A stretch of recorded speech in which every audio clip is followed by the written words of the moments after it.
guys, I'm Jessica Lee. Thanks for turning into Desi's Live and my show Dorama, where I review different Asian dramas, films. So this week I wanted to talk about Curtain Call, which is a South Korean drama following the family and life of a woman named Geum-Soon, who successfully escaped North Korea during the Korean War and also follows her new life in South Korea. So the drama begins with the heart-wrenching scene of Geum-Soon being separated from her husband and newborn son after she boards a ship headed towards South Korea. So Geum-Soon then establishes and creates a small lodging house in South Korea that overlooks the ocean as she hopes to one day be reunited with her son and husband. But as the years pass by, Geum-Soon eventually has to move on and builds a new life and family in South Korea, as well as amassing a giant fortune in the hotel business. However, despite all of her success and attempts to move forward, Geum-Soon is continuously haunted just by the scene of losing her husband and son.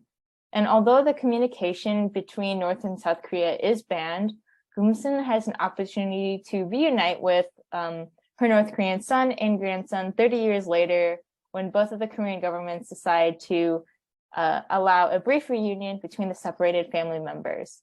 However, her son unfortunately passes away, and the limited connection and communication between the two countries severs any contact that she ever had with her grandson in North Korea. So as Geum-Soon eventually moves on with her life, she is able to fulfill her lifelong dream of opening up a luxurious hotel. However, she's diagnosed with cancer and is told that she only has 3 months to live. And Geum-Soon's assistant, Sang-Cho, attempts to, find her long-lost grandson, Ri-Moon-sung, in an attempt to kind of provide her peace in her last couple months of life. But unfortunately, Sang-Cho learns that Geum-Soon's once wholesome grandson now actually leads a life of crime and is a member of a notorious Korean Chinese drug organization. So rather than letting Geum-Soon, live her last few months in a lot of pain and regret, Sang-Cho devises an elaborate plan and hires Yoo Jae-hoon, who's a struggling actor, to play the role of her long-lost grandson.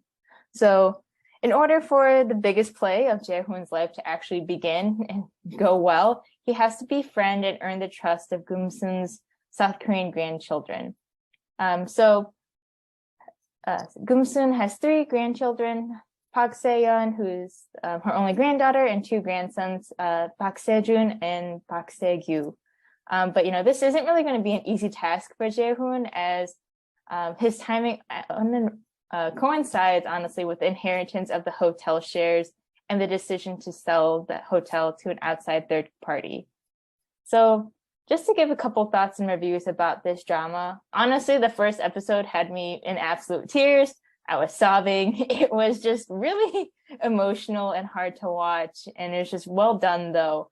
The cast did a phenomenal job at just, capturing the raw pain and emotion of being separated from your loved ones. And so I was quickly surrounded by tissues as I felt so much sympathy for Geum-Soon's loss.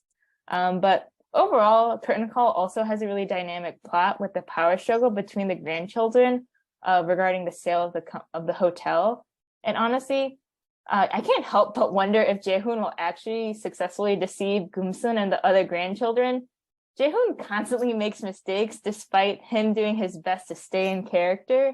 I think one of my favorite moments of the drama so far has been when he went on a Seoul tour with Se-yeon, and they went to go visit a fried chicken shop, and Jae-hoon has done a lot of odd jobs, and delivering fried chicken is one of them. And so he creates this wild concoction of a sauce and gives it to Se-yeon and tells her to eat it with it. And so she's obviously kind of surprised by his actions, just because, it's not really something you would think a North Korean person would do.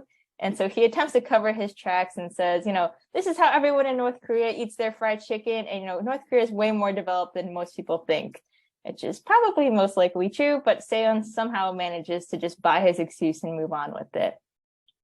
So you can't help but also feel a little nervous and anxious for Jae-hoon, as the drama shows, various side clips of Moon-sung living in China. And then Geum-Soon's grandsons also continue to be skeptical of his authenticity and background, if he's actually their long-lost cousin. But overall, Curtain Call seems like a solid drama with Geum-Soon's past regrets providing you multiple opportunities to get that perfect cathartic cry in after a long day. However, the only thing that I do kind of have to critique so far about this drama is that the first episode is just a little bit confusing. The same actress that plays Taeyeon is also the same actress that plays young Geum-Soon, while the same actor that plays Geum-Soon's North Korean husband also plays Jae-hoon. So it took me a few minutes to realize kind of what time period we were in and kind of what was going on. But maybe that was also intentional to show, that these two eventually will be reunited. But honestly, I have no idea. But thanks for tuning into my show, and tune in for next week's reviews. Thanks.